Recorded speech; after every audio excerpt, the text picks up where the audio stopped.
maldições durante a vida, que são os 5 sentidos que nós temos, portas de entradas, são 5 sentidos, e o inimigo, através de tentações, através de ciladas, ele procura essas entradas na vida das pessoas. Eles precisam de autorização para entrar, e é claro que o pecado sempre é a porta que se abre, a transgressão sempre é a porta que se abre. Então nós vamos ver sobre esses sentidos e como quebrar essa manipulação do inimigo, que depois que entra, causa uma prisão. Ele lança algemas na vida da pessoa. Então nós vamos entender como que nós podemos nos libertar, ou sermos libertos, e também libertar outras pessoas que estão presas. 1 Timóteo capítulo 4, versículo 1, diz: mas o Espírito, aqui é o Espírito Santo, né, expressamente diz, eu falei 1 Timóteo 4, 1, que em tempos posteriores, alguns apostatarão da fé, dando ouvidos a espíritos enganadores e a doutrina de demônios. Irmãos, aonde o diabo mais trabalha é através do engano e da mentira. Aonde Satanás mais trabalha para derrubar pessoas, derrubar crentes, derrubar líderes, derrubar pastores, é através dos enganos e das doutrinas de demônios. As maiores religiões do mundo, elas trabalham no ensino. As maiores seitas no mundo trabalham com a Bíblia na mão, ensinando, distorcendo princípios da palavra de Deus, porque através do engano, o espírito maligno aprisiona a mente da pessoa. A mente é o campo de batalha, a mente é o lugar mais importante dentro da nossa alma, sim ou não? A mente, porque tudo passa pela mente, tudo vem na nossa mente, e muitas vezes os demônios sabem o que as pessoas pensam.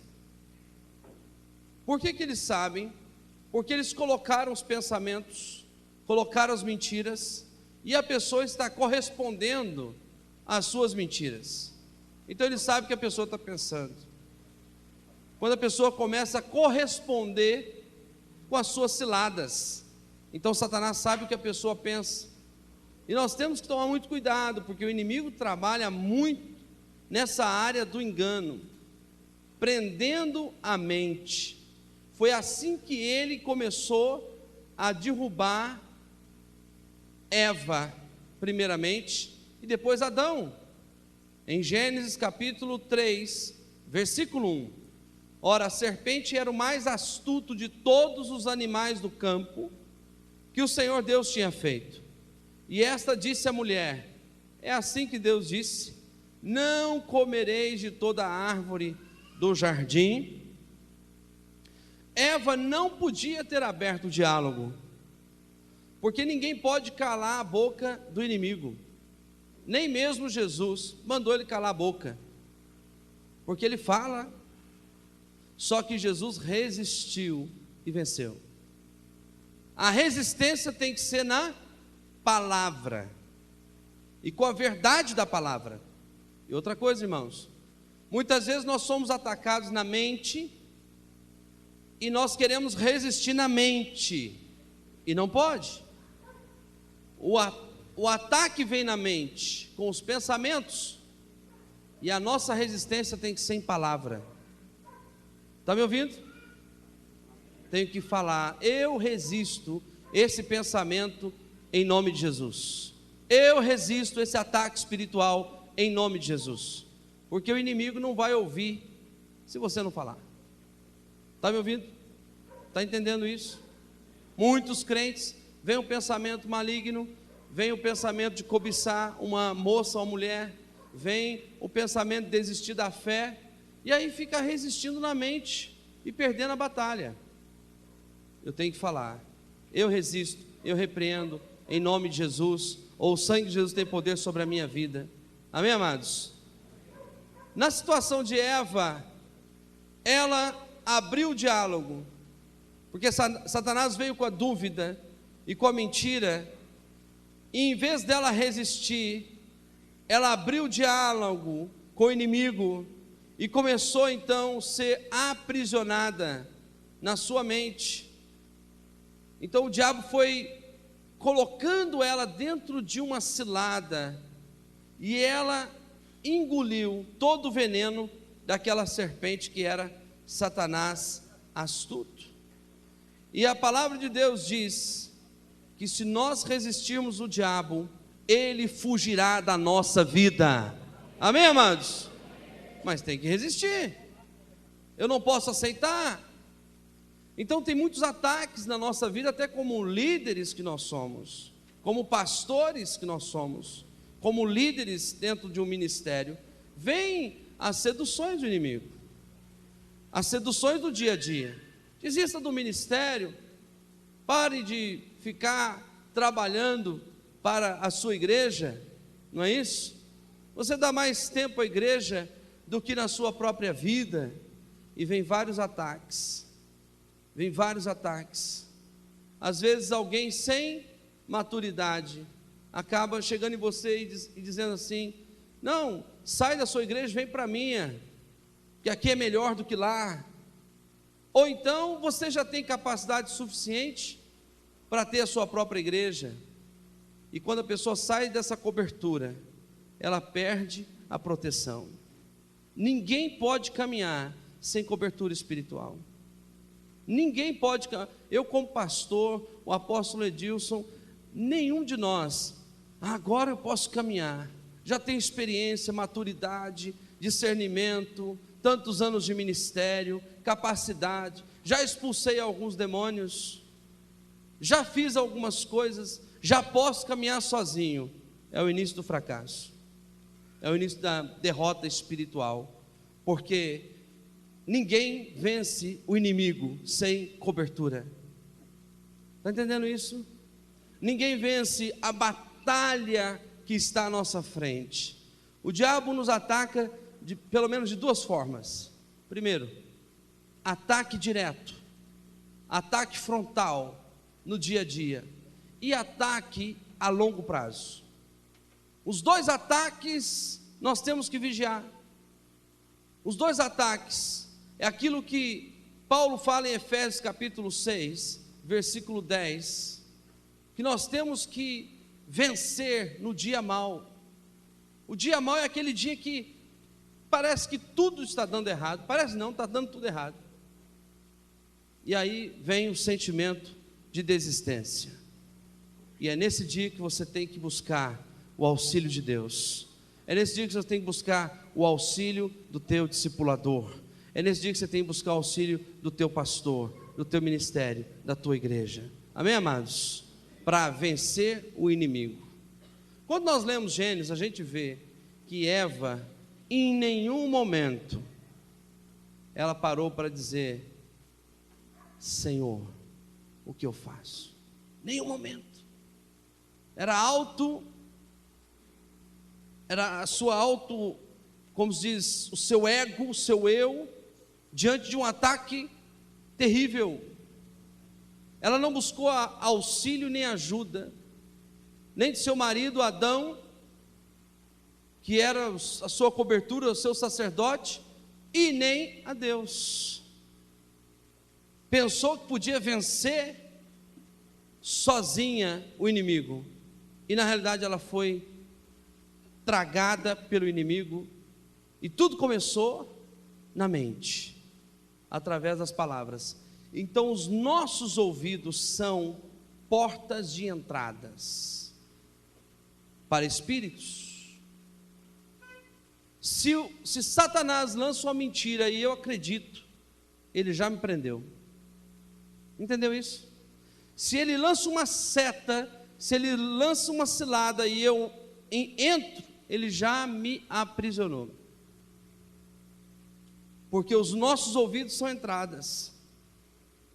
Então muitas pessoas se envolveram com tanta coisa na sua vida, dando ouvidos a espíritos malignos, desde o envolvimento com vícios, com drogas, com bebidas, com prostituição, com feitiçaria. Tudo começa ouvindo, alguém chamando, alguém convidando, alguém lançando o veneno.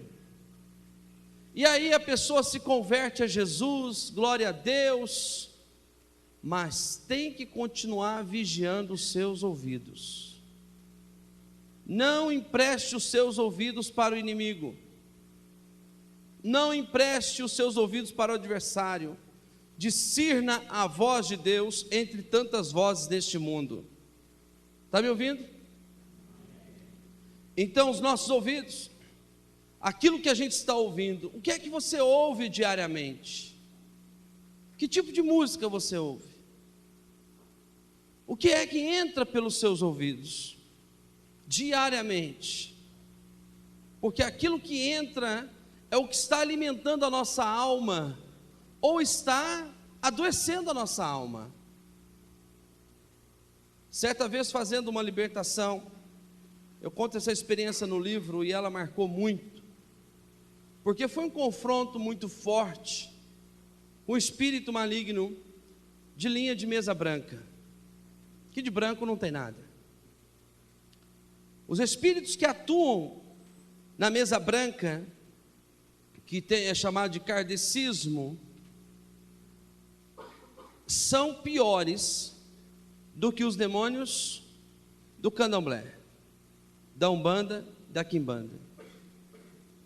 Os espíritos que atuam através do kardecismo, eles são superiores, eles são mais fortes, eles são chefes, e eles não se misturam com os outros demônios, porque é uma outra categoria. Está entendendo? O carioca fala, né? Categoria. São espíritos abaixo. Os da mesa branca são mais altos. São doutores, são médicos, filósofos, são enfermeiras, são padres também, e até freira. Só não baixa pastor. Não funciona, né? E aí eu fui chamado para fazer uma libertação de uma mulher que estava com um problema sério. Ela estava falando em línguas. Eu falei, pastor, então era benção. Não. Ela não tinha controle. Ela ficava falando em línguas o tempo todo. Ela ia no açougue comprar carne e falava, me dá 1 quilo de carne. E quando veio, começava a falar em línguas. Sirinada, sirinada, sirinada, sirinada, sirianda, siriboia. Se tu me cantas, tu me levas. Já viu essa história? Diz que a irmã estava desesperada para casar, e ela chegou falando em línguas perto do irmão, né? Se tu me cantas, tu me levas. Tu me cantas, tu me levas. O irmão tinha discernimento e falou, ripa lá para trás. Ripa lá para trás. Não é? Misericórdia. Misericórdia. Outro irmão falava, Senhor, me dá vitória nessa área, eu preciso casar, me dá vitória, me dá vitória. E aí chegou a irmã Vitória, mas era horrível para ele. E ele falou, Senhor, o senhor entendeu mal, não é irmã Vitória, é outra coisa. Aí essa mulher ligou e falou, pastor, eu não aguento mais, falando em línguas. E aí a gente foi visitá-la. Ela falava em línguas sem parar, e tinha muita opressão, dor nas pernas, aquele negócio todo. E ela vinha de família de kardecismo, de mesa branca. Só que ela não quis se envolver, ela começou a ir para a igreja, queria Jesus na vida dela. E os demônios, não, família toda é nossa e ela também. E aí a gente foi fazer a libertação. E na hora da libertação o Espírito manifestou, e E aí ele começou a falar em línguas e eu ordenei que parasse. Imagine só, né? Você tem que ter muito discernimento, né? Pessoa falando em línguas, cala a boca, em nome de Jesus. Mas tem que ser, não é de Deus, não é? Uma outra situação, a mulher começou a falar em línguas estranhas. Eu falei, qual o teu nome? Chucaveira. Chucaveira no meio das línguas, imagina. Como é que pode ser de Deus isso? Não pode ser, não é verdade?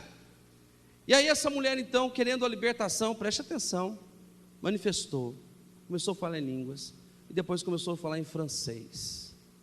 A filha dela do lado, falou assim, pastor, esse daí é o espírito que vai lá, e ele não fala português, toda vez ele tem que ter um intérprete.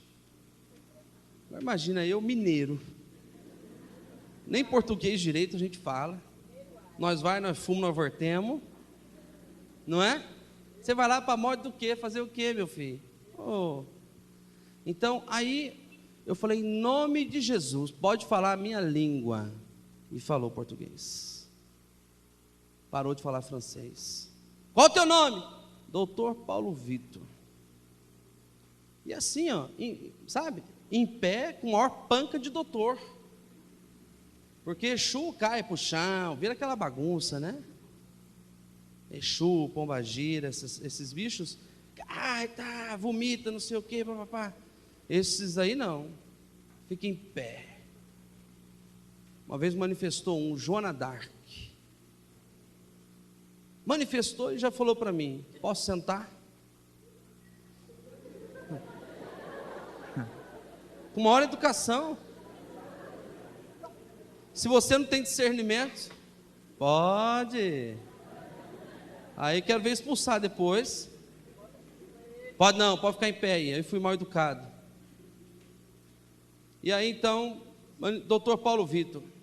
E quando eu comecei a confrontar, para ele soltar, ele falou assim que tinha 2 legiões nas costas dela, em forma de X. Legiões, cada legião são 6.000. Então tinha 12.000, não é? Nas costas dela. E ele dizendo, ela me pertence, a família toda é minha. E começamos a quebrar as obras daquele espírito. E é interessante que esses demônios de mesa branca, eles também não ficam muito tempo não. Dali a pouco eles, saem. E aí começamos a confrontar, e ele falou assim, eu vou sair, mas eu volto. Eu falei, então você não vai sair não. Já que vai voltar, então já não sai, né? Não é verdade? Em nome de Jesus, por que você vai voltar? Porque tem 3 portas que eu entro na vida dela. Agora segura aí no banco para você não cair. Qual é a porta? Fala. Em nome de Jesus. Aí ele falou, a primeira porta, ela ouve as minhas músicas. Ela gostava lá de um axé, de um samba, de um pagode, do mundo.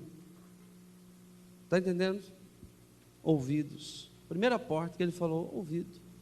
Ela ouve as minhas músicas. Irmão, como que uma pessoa vai ser feliz ouvindo música sertaneja? Me diz. Menino da porteira, Fuscão preto, me fala. Corno, um fio de cabelo no paletó. A pessoa tem que se matar mesmo, não tem jeito.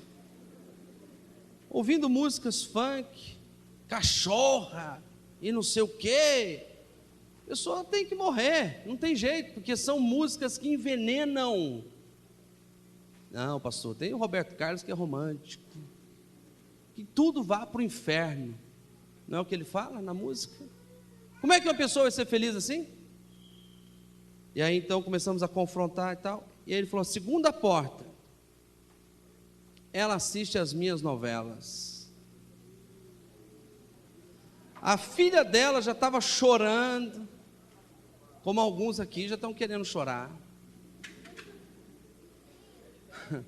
A filha chorava, porque ela também assistia as novelas.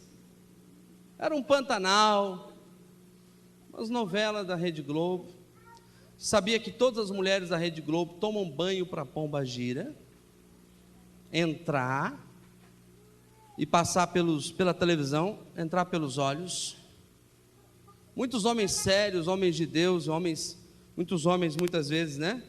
Passam perto da televisão e falam: misericórdia, queima Jesus, ainda de Deus, não, queima Senhor, queima Jesus, que coisa feia. Mas está ali. Aqueles anciãos antigamente dobravam o braço em cima da janela e ficavam na janela. Que pouca vergonha. Às vezes não tem vergonha, não. Olha aí. E fica ali o tempo todinho, né?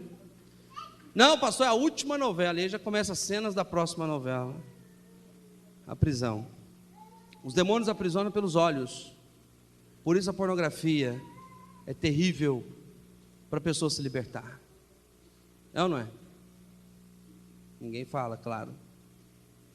Por isso eu também não levanto a mão, já não entro mais nessa. Amém? É terrível, porque os olhos, o espírito aprisiona, a mente cobiça dos olhos. E o espírito falou: ela assiste as minhas novelas. E a mulher não estava ouvindo nada que o espírito estava falando. Eu estou contando aqui, você fala assim: pastor, foi fácil, hein? Foi não. Teve muita batalha para ele falar isso aí. Se a gente não pisa na garganta dele, ele não fala. Está entendendo? Espiritualmente. E aí a terceira porta, ele falou assim: ela dá em cima de um homem casado. E é o primo dela. E aí a filha então estava esborrachada no chão chorando, porque ela sabia de tudo isso, era verdade, não era mentira. Falei: então em nome de Jesus, sai dela, sai da mente dela. E aí ele saiu, ficou no braço dela, o braço ficou duro. E ela voltou: pastor, o que está acontecendo? Eu falei: o que está acontecendo é que você tem 12.000 demônios nas tuas costas, e eles só vão sair se você se arrepender dos seus pecados e renunciar àquilo que você está fazendo. Amém, amados? Porque a pessoa quer libertação e a gente não pode brincar. E aí ela: mas